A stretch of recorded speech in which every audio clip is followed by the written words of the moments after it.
My sister-in-law offered to protect our IVF fund. What I discovered about her lies, her greed, and how I finally became a dad that I've always considered myself a pretty level-headed guy. I work in accounting, so maybe that's why. Facts and figures, debits and credits. I like things to add up, to make sense. Life, though, rarely balances as neatly as a spreadsheet. My wife, Emily, and I have been trying to have a kid for the past 5 years, and it has been rough.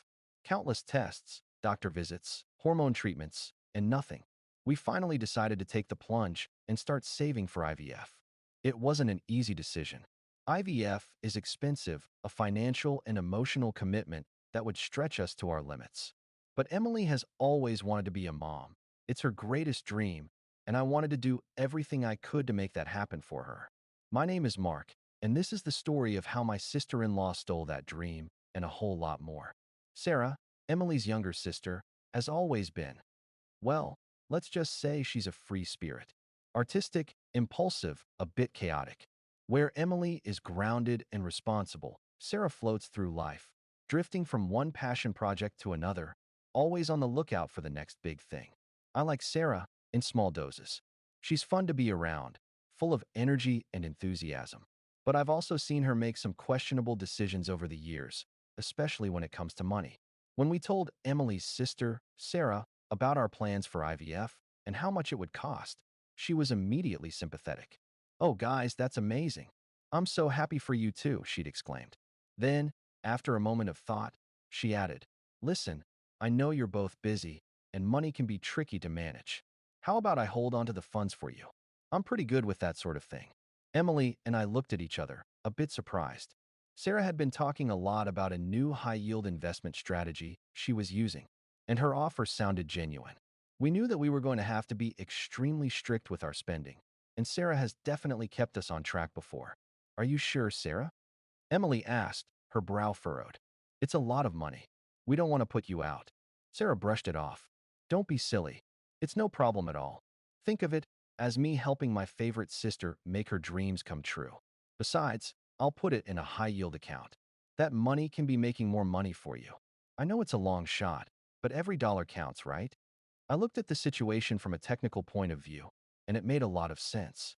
I figured that with her having better money control as well as putting the money in high yield, we'd be in a better place with our savings. Despite my reservations, Emily was enthusiastic.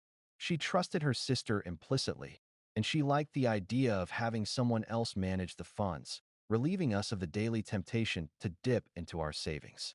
So, after some discussion, we agreed.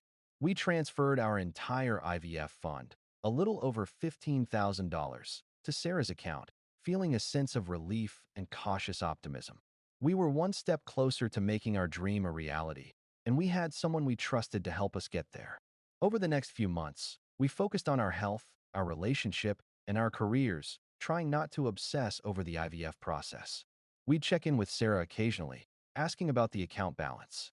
She was always vague but reassuring, claiming the money was growing steadily and that we were on track to start treatments in the new year. Every single request by Emily had been met with scrutiny. Then, a few weeks ago, Sarah dropped a bombshell. She announced to the family that she was pregnant. The news was met with joy and excitement. Everyone congratulated Sarah and her boyfriend, Josh, and celebrated the upcoming addition to the family. Emily, however, was devastated. I tried to be supportive, reminding her that our turn would come, that we still had our IVF plan, and that Sarah's pregnancy didn't diminish our chances of becoming parents. It made me wonder, though, if we were to have our turn, how much money would there be? But I have been getting a weird feeling from Josh, because he does not talk about his finances at all. We don't even know if he has a job, and that has been an area of concern for me, given our arrangement with Sarah. A week later, Emily's mother let it slip that she had paid for Sarah's IVF and medical bills. I did not understand, and decided to press further into what happened. How did they afford it if we were saving up for it? Then, I connected everything to the money we had passed on to Sarah and realized that it all connected. It has been her plan the entire time. At this point, I'm in utter shock and have no clue what I am supposed to do. I have to contact Lucy again. She had said to reach out to her if anything came up, and I felt that now was that time. The revelation that Emily's mom had funded Sarah's IVF The procedure we were sacrificing so much for hit me like a punch to the gut. It wasn't just about the money. It was about the deception, the betrayal, the way Sarah had manipulated our hopes and dreams for her own gain. That's it. I'm calling Sarah, Emily said, her voice trembling with anger. I'm going to ask her what the hell is going on. I put a hand on her arm, stopping her. Wait, Emily. We need to be smart about this. We don't want to tip her off before we have all the facts. I knew Emily was hurting, but I also knew that Sarah was a skilled manipulator.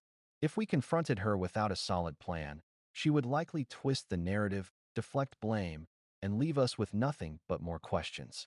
We needed to approach this strategically to gather evidence and to understand the full extent of her deception before we confronted her. That's where Lucy came in.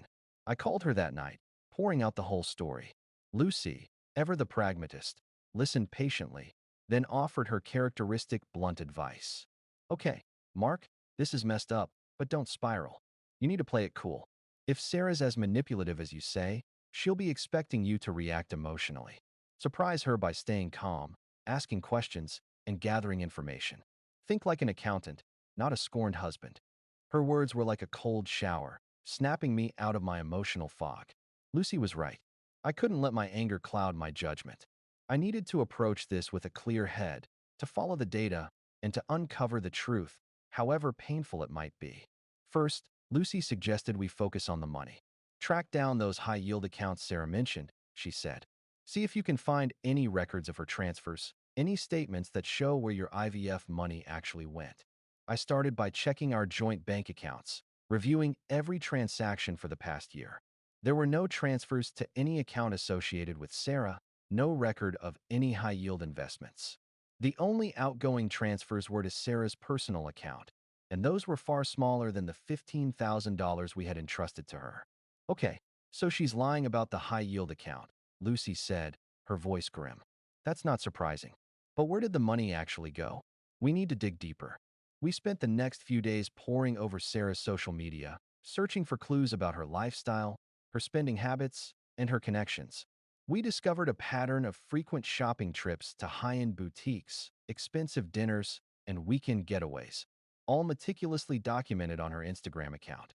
The clothes, the jewelry, the travel, it all added up to a lifestyle far beyond what she could afford on her modest income. Then, Lucy had a breakthrough. She found a Facebook group for aspiring entrepreneurs, where Sarah had posted about a groundbreaking new business venture she was launching with her boyfriend, Josh. The venture, as it turned out, was a mobile dog grooming service, complete with a custom-designed van, top-of-the-line equipment, and a hefty marketing budget. A dog grooming service? I exclaimed, staring at the pictures of Sarah and Josh posing in front of their brightly colored van. Are you kidding me? She used our IVF money to start a dog grooming business. Rage, hot and visceral, surged through me. It wasn't just about the money. It was about the audacity, the sheer callousness of her deception. She had taken our dreams, our hopes, our sacrifices, and used them to fund her own selfish ambitions. With the account of her side business, I decided to take the next step and go to Josh. It was possible he was being manipulated just like I was, and it was time that he knew the truth. We need to find Josh and see if he has any idea what's going on, Lucy said. And that's when we went about that task. I was able to find his phone number through old high school directory records and told him we needed to talk. I shot him a text. Josh, can we meet up? Need to talk about Sarah. It was very ambiguous and would definitely catch his attention. The text was sent, and Josh replied immediately, "Who is this?" "Someone that knows about Sarah," I responded. He quickly agreed to meet, and that's when the full story really came out. It turns out that Sarah has a child already that she gives little money to because of her career. Josh didn't know about anything about all the money being used for pageantry and was shell-shocked himself. "I had no idea," he mentioned when I said this. This confirmed a lot of suspicions that Lucy and I had and more, and it was all truly devastating. "We're not going to let her get away with this," I said, my voice low and firm. "We're going to expose her lies, reclaim our money, and make sure she faces the consequences of her actions." I made a call to the local police department. I need to discuss what has happened. I was going to take the proper steps. That night, sleep evaded me. I lay in bed, staring at the ceiling, replaying the events of the past few weeks, trying to make sense of it all. I felt a mix of anger, betrayal, and a deep, gnawing sadness. The woman I thought I knew, the woman I had loved and trusted, had turned out to be a stranger, a skilled deceiver who had systematically manipulated me and exploited my dreams. As I drifted off to sleep, I had a strange, unsettling dream. I was standing in a spotlight, wearing a tuxedo, addressing a crowd of cheering faces. The crowd was familiar. All of them were people I was close to, but their faces were being contorted to something unseemly. And that was when I woke up with a cold chill. The dream served as a potent reminder that trust, once broken, is a fragile thing, and that even the closest relationships can harbor hidden depths of deceit. The game had changed, and I had become a player in a drama I never wanted to be a part of. And I have to think about whether the wedding would be happening. I had to contact Lucy again. I had to know what was next. Update 2. The wheels were in motion. With both Josh and the police on my side, the carefully constructed facade around Sarah's life began to unravel. Josh, understandably furious about being duped into a business venture funded by stolen IVF money, agreed to cooperate fully with the investigation. He provided access to their joint bank accounts, revealing a clear trail of transfers from our savings to accounts controlled by Sarah and used to purchase the dog grooming van and related equipment. He helped me gather messages which were all turned in as evidence. The list went on. It turned out that Sarah had been spinning Josh a similar story about the source of the funds, claiming she'd inherited a small fortune from a distant relative. He believed her implicitly, trusting her completely, just as I had. The realization that he was also a victim of her deception, albeit in a different way, created an unexpected bond between us. We were both wounded, betrayed, and desperate for justice. The police, armed with this new evidence, obtained a search warrant for Sarah's apartment. They seized her computer, her financial records, and a trove of pageant-related paraphernalia, gowns, sashes, trophies, and a meticulously organized scrapbook documenting her rise through the ranks of the beauty pageant world. The search also uncovered a hidden compartment in her closet containing a stack of credit cards in my name, all opened without my knowledge or consent. It was identity theft. Plain and simple, a brazen attempt to further fund her lavish lifestyle and her secret ambitions. I wasn't present during the search, but Lucy kept me informed, relaying details as they unfolded. The anticipation was agonizing, the weight of the impending confrontation pressing down on me. I knew that once the truth was revealed, there would be no turning back. Our life together, the future we had planned, would be irrevocably shattered. As the police investigation progressed, I found myself grappling with a complex mix of emotions. Anger, certainly, at Sarah's deceit, at her betrayal of our trust, but also a strange sense of pity. She had clearly been driven by a deep-seated need for validation, a desperate desire to be seen and admired. Her pursuit of beauty pageant glory, her elaborate web of lies, were all symptoms of a deeper insecurity, a void that she had tried to fill with external validation rather than genuine self-worth. I was also forced to confront my own vulnerabilities, my own blind spots. Had I been too trusting? Too focused on the quantifiable aspects of our relationship, neglecting the emotional cues that might have alerted me to her unhappiness? Had I been so caught up in my own world that I had failed to truly see her, to understand her needs, her fears, her secret ambitions? Mr. Davies, my attorney, advised me to remain calm and avoid direct contact with Sarah. Let the legal process unfold, he said. Don't give her any ammunition to use against you. The evidence is on your side. Trust the system. But as the days passed, the silence became unbearable. I couldn't reconcile the image of the woman I loved with the cold, calculating deceiver who had stolen my money and shattered my trust. I needed to understand, to hear her side of the story, however twisted or self-serving it might be. Ignoring Mr. Davies's advice, I sent Sarah a simple text, "Can we talk?" To my surprise, she responded almost immediately, "Please, Mark. I need to explain." We agreed to meet at a neutral location, a coffee shop near our apartment. The atmosphere was strained, the air thick with unspoken accusations and shattered dreams. Sarah looked tired, her eyes red-rimmed, her usual radiant energy replaced by a hollow emptiness. "I know what you know, Mark," she said, her voice barely a whisper. "The police, they came to my apartment. They took everything. I nodded, my expression neutral. I know, Sarah. I saw the search warrant. I'm so sorry, Mark. She sobbed, tears streaming down her face. I never meant to hurt you. I just, I just wanted to be someone. I wanted to be special.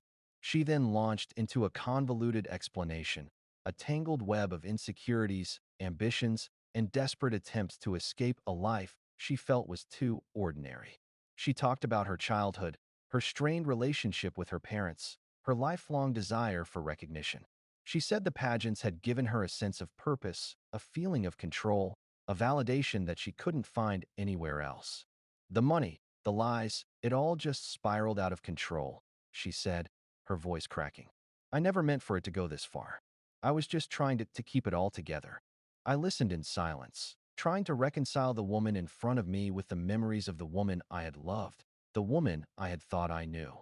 I saw a flicker of genuine remorse in her eyes, but it was overshadowed by a deep-seated self-pity, a sense that she was the victim of her own circumstances. Why, Sarah? I asked, my voice barely audible. Why couldn't you just be honest with me? Why couldn't you trust me with your dreams, your fears, your insecurities? Why did you have to lie? She had no answer, only more tears, more hollow apologies. The meeting ended not with closure, but with a profound sense of emptiness. I had heard her explanation, but I didn't understand it.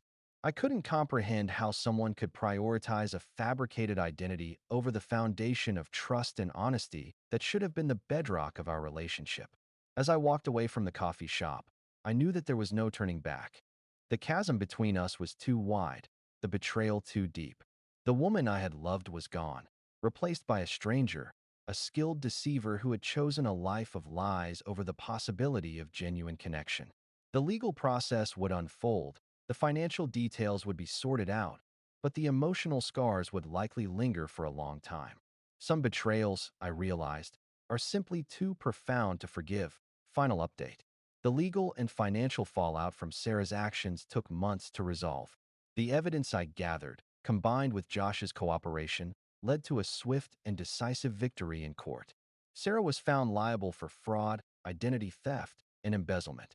She was ordered to repay the stolen IVF funds, as well as a significant amount in punitive damages.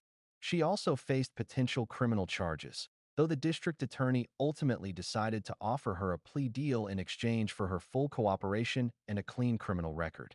The long-term consequences for Sarah were devastating. Her reputation was ruined. She lost her friends, her community, and her carefully constructed online persona. The pageant world, once her source of validation, turned its back on her, branding her a fraud and a disgrace. Josh, heartbroken and betrayed, ended their relationship, leaving her alone and isolated. I can't say I took any pleasure in her downfall. Seeing her life crumble around her, witnessing her pain and humiliation, brought me no sense of satisfaction. I had wanted justice, not vengeance. I had wanted to reclaim what was rightfully mine, not to destroy her. As for me, the aftermath was a slow and often painful process of healing and rebuilding. I sold our apartment, unable to bear the memories that haunted its walls. I took a long sabbatical from work, traveling to Southeast Asia, immersing myself in new cultures, and trying to find a sense of perspective. I reconnected with old friends, spent time with my family, and rediscovered passions I had neglected during my relationship with Sarah. I also continued therapy, working through the trauma of the betrayal and learning to trust again. It wasn't easy. The scars ran deep, and there were days when I doubted whether I would ever be able to fully open myself up to another person. But gradually, with the support of my therapist and my friends, I began to heal. I learned to recognize the red flags I had missed with Sarah, the subtle manipulations, the carefully constructed facade, the constant need for validation. I learned to trust my instincts, to listen to my gut feelings, and to prioritize my own emotional well-being. I learned that vulnerability is not a weakness, but a strength, and that true connection requires honesty, authenticity, and mutual respect. Years have passed since the events that shattered my world. I'm in a new relationship now, with someone who values transparency, communication, and genuine connection. We're building a life together based on trust and mutual support, and while the past still casts a long shadow, I refuse to let it define my future. The experience with Sarah taught me a harsh lesson about the complexities of human nature, the depths of deception, and the enduring power of resilience. I discovered that even in the face of profound betrayal, it's possible to heal, to grow, and to create a life filled with love, joy, and meaning. The road to recovery was long and arduous, but it led me to a place of greater self-awareness, deeper compassion, and a profound appreciation for the simple, honest connections that truly matter. And as for the IVF fund, I saved up for it on my own in the end, and now have beautiful twins thanks to that. It was a long road, but a worthwhile journey.